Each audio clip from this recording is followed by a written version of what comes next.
बिस्मिल्लाहिर्रहमानिर्रहीम। अस्सलाम वालेकुम व्यूअर्स, कैसे हैं आप? अल्लाह ताला आपको खुश रखे, आबाद रखे, आमीन। आज ही हमने बनाए हैं करेले गोश्त बीफ के साथ। बहुत ही मज़े के बनते हैं और बहुत आसान रेसिपी मैंने आपको बताई है। चले बनाना शुरू करते हैं। रेसिपी पसंद आए लाइक करना मत भूलिएगा। पतीली में 1 कप घी का डाल देंगे। आधा किलो करेले हैं जिनको मैंने नमक लगा के अच्छे से धो लिया था।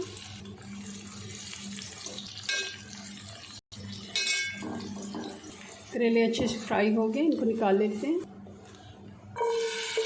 प्याज डाल देंगे।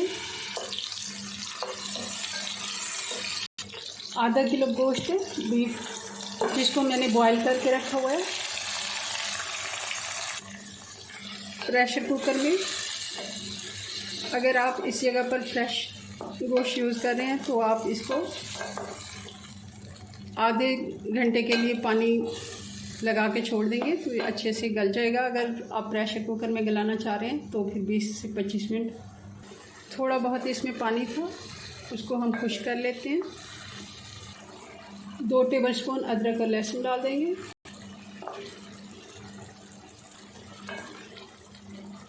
मसाले भी डाल देते हैं। 1 टीस्पून हल्दी पाउडर, लाल मिर्च पाउडर 1 टीस्पून, 1 टीस्पून नमक और धनिया पाउडर 2 टीस्पून। हरी मिर्चें डाल देंगे 4-5। गोश्त को अच्छे से भून लेते हैं।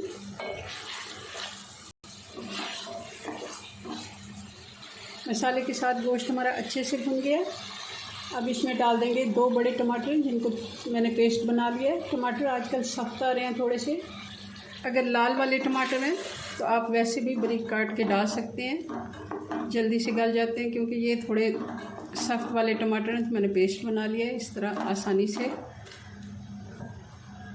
और साथ ही हम इसमें फ्राई किए हुए करेले भी डाल देते हैं।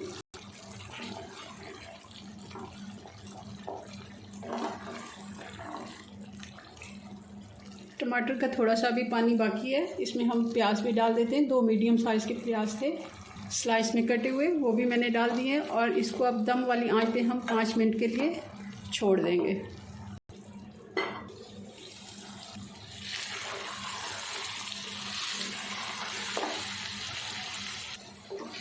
हमारे करेले गोश्त बनके तैयार हैं जी। तो ये हमारा मज़ेदार करेले गोश्त बनके तैयार है। बहुत आसान रेसिपी है। चलें जी, अपनी दुआ में याद रखें। मिलते हैं नेक्स्ट वीडियो में नई रेसिपी साथ। तब तक के लिए अल्लाह हाफ़िज़।